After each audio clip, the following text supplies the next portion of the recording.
Esta comparecencia para abordar distintos asuntos por parte de la valoración del Bloque Nacionalista Galego. En todo caso, quero comezar por unha cuestión de relevancia no noso país, que é exactamente isto, o colapso dunha infraestructura que ten apenas 20 anos, un feito sen precedentes nas infraestructuras, polo menos en período recente no Estado español, que un viaduto de apenas 20 anos colapse e se derrubasen xa 2 tramos deste viaduto da 6 perto de Pedrafita do Cebreiro, e o que fixo o BNG desde o primeiro momento foi pedir transparencia e información ao Ministerio de Transporte, Mobilidade e Axenda Urbana. Transparencia e información que até o momento non houbo. De feito, temos que decir que a resposta por parte do Ministerio foi, cando menos sorprendente, de desinterese e despreocupación por un problema que afecta de maneira moi grave a conexión do noso país. A ministra de Transporte tardou exactamente 10 días en visitar esta zona. A pregunta que fai o Bloque Nacionalista Galego é se este feito, se este derrubamento dunha infraestructura vital de comunicación chega a acontecer, poñamos por caso na Comunidade de Madrid ou en algunha outra, tardaría 10 días a ministra en visitalo ou faría o mesmo día ou o día seguinte. Por lo tanto, denunciamos en primeiro lugar este desinterese por parte do Goberno español en relación con un feito que nos parece que é excepcional. Mais tamén fixemos preguntas e rexistraremos novas iniciativas para coñecer datos, porque cada vez as informacións que van aparecendo son máis preocupantes. Preguntas en relación de por que se pode producir un colapso destas características nunha infraestructura que ten 20 anos e que levaba xa 10 anos en reparación. Atención, non en mantemento, senón en reparación. De forma recente, coñecemos informacións como que na construción desta infraestructura fora utilizado un procedimento constructivo novidoso no Estado español e que, en todo caso, non estaba suficientemente contrastado.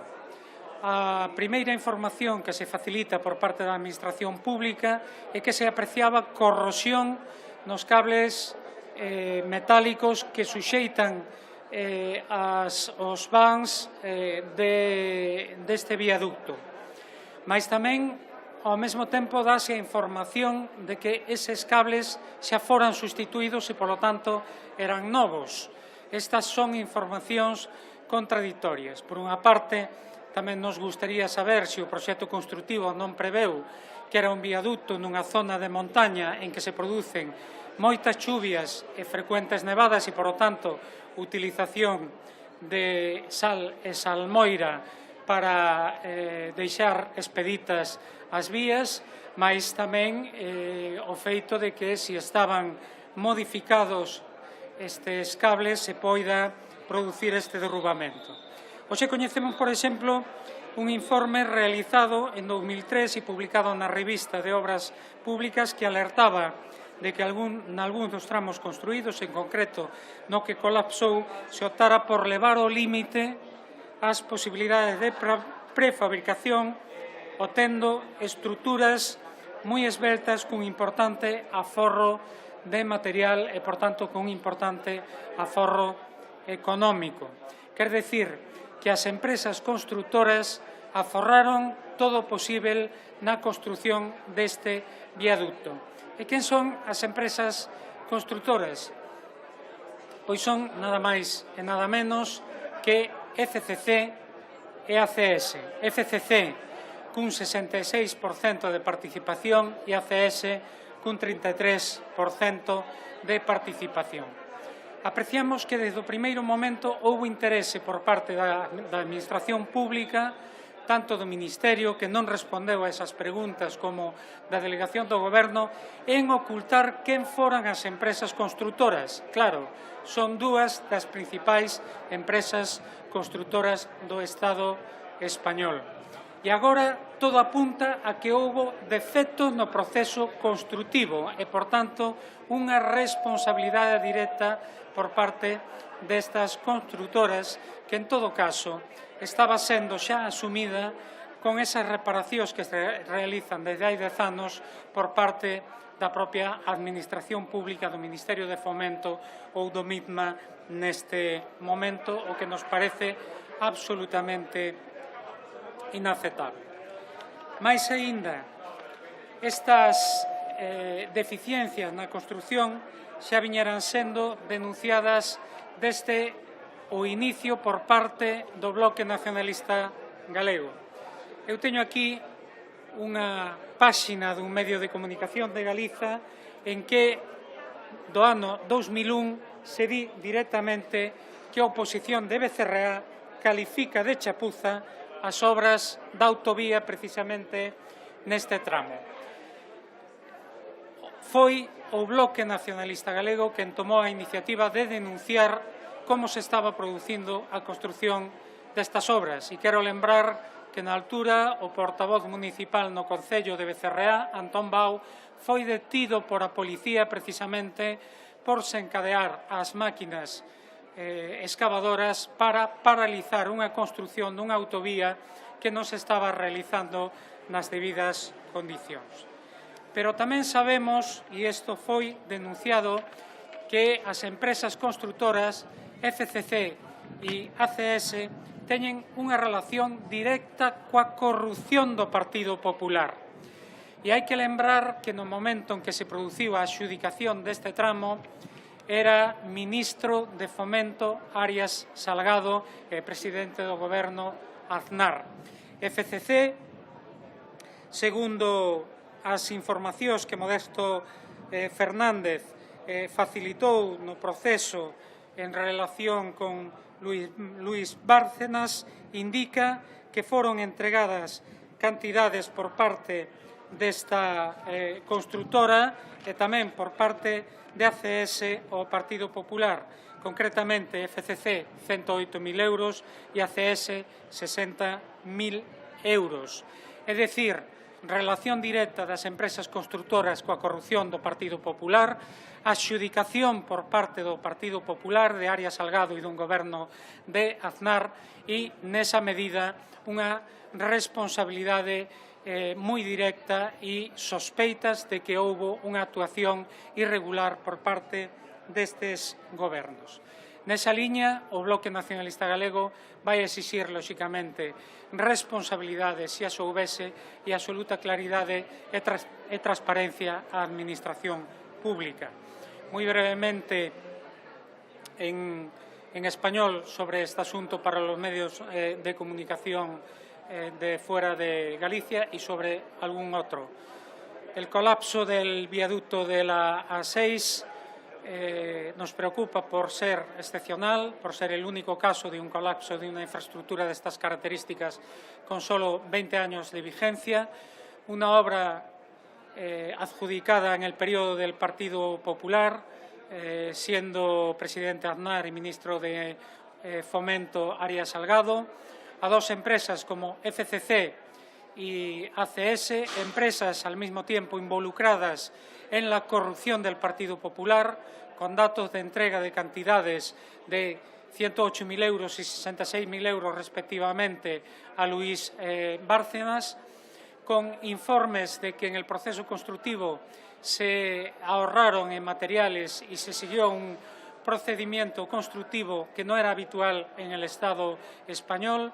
y que puede estar detrás precisamente de este colapso, con informaciones contradictorias por parte de las autoridades del Ministerio de Obras Públicas y con un intento de ocultación de información que la opinión pública tiene derecho a conocer.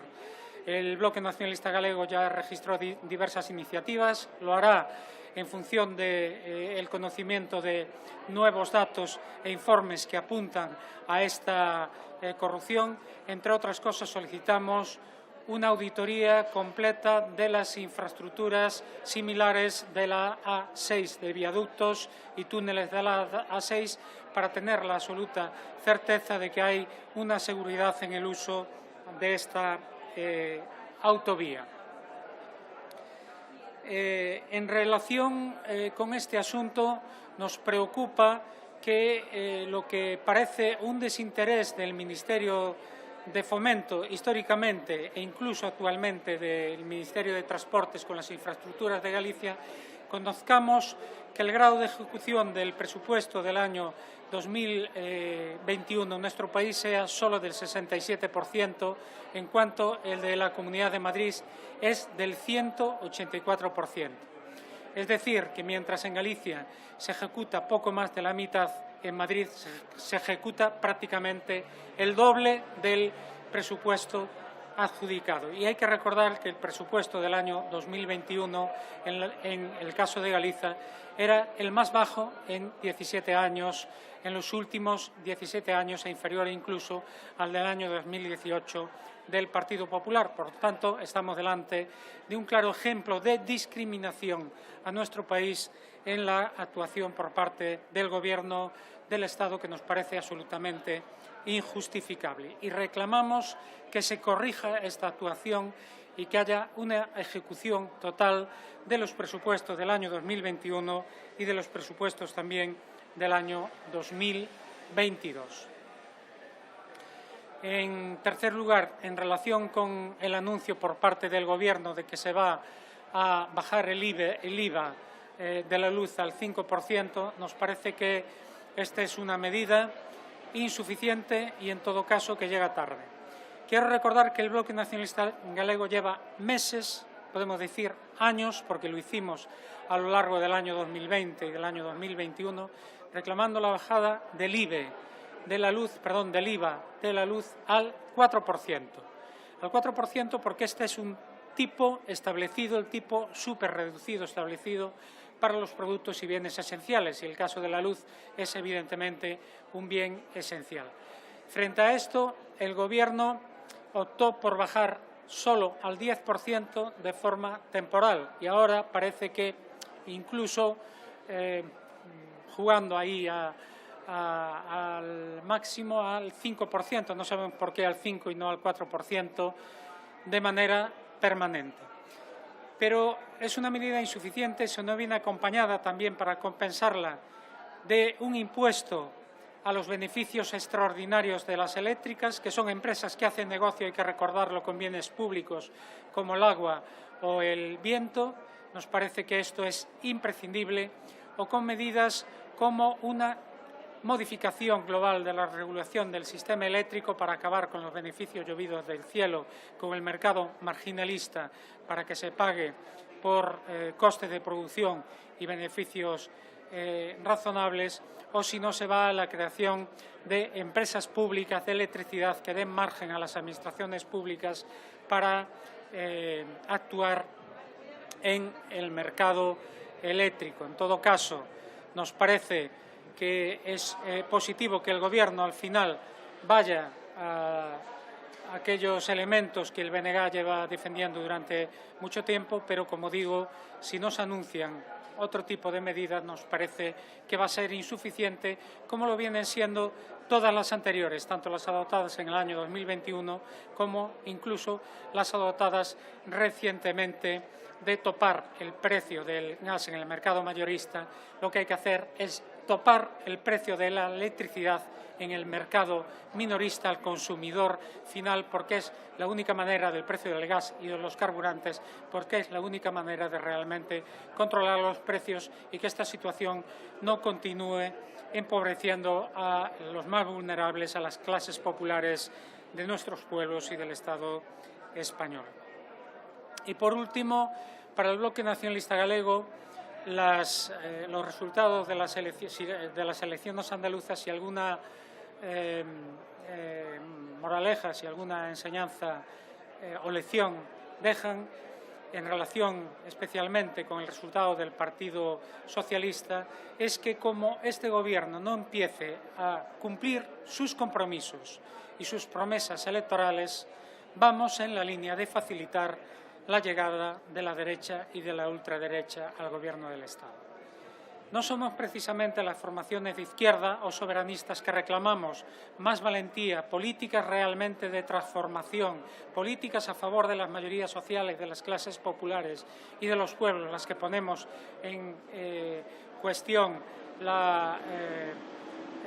posición del Gobierno, sino las fuerzas del propio Gobierno, el Partido Socialista y Podemos, las que con sus incumplimientos, realizando al final políticas que podría igualmente realizar la derecha, provocan decepción y desmovilización en su propio electorado, que lleva a situaciones como las que se vivieron ya en Castilla y León o en Andalucía. Y, por lo tanto, reclamamos un giro al Gobierno del Partido Socialista y de Podemos. Un giro en el sentido de empezar a cumplir las promesas electorales y los compromisos. Por ejemplo, derogando efectivamente la reforma laboral del Partido Popular, cosa que no hicieron, derogando la ley Mordaza, cosa que aún no hicieron, aprobando una ley de memoria democrática, cosa que aún no hicieron, renunciando a los recortes de las pensiones que tienen actualmente en vigor o actuando de forma contundente en relación con los grandes poderes económicos, especialmente las eléctricas y las energéticas, para poner fin a esta escalada de precios que, como decía, empobrece a las clases populares y metiendo mano a los beneficios indecentes de estas empresas mientras la mayoría de la población no puede hacer frente a esta situación. Y reclamamos también el cumplimiento del acuerdo de investidura del PSOE con el Bloque Nacionalista Galego, cosa que solo se lleva haciendo en una pequeña parte. Por ejemplo, transfiriendo todas las competencias pendientes a la Comunidad Autónoma de Galicia, entre otras cosas transfiriendo la AP9, creando los juzgados de violencia de género o transfiriendo competencias tan fundamentales como la de tráfico, transporte, seguridad vial y seguridad pública y, por tanto, permitiendo poner en marcha la policía galega. Creemos que esta es la vía y, por tanto, advertimos al Partido Socialista que o se produce ese cambio o, evidentemente, el Bloque Nacionalista Galego continuará haciendo políticas de oposición a aquellos elementos más negativos, más regresivos que este Gobierno sigue manteniendo, lamentablemente, en su agenda política, como una ley que este jueves irá aún a debate y a aprobación o no en el Pleno del Congreso, que vulnera derechos de las personas con el pretexto de combatir el blanqueamiento de capitales, dando la posibilidad a los cuerpos y fuerzas de seguridad del Estado de acceder a datos personales privados de las personas sin autorización judicial. Esto es absolutamente inaceptable en un Estado democrático y, lamentablemente, no es la primera ley o norma de estas características que aprueba este Gobierno. Muchas gracias.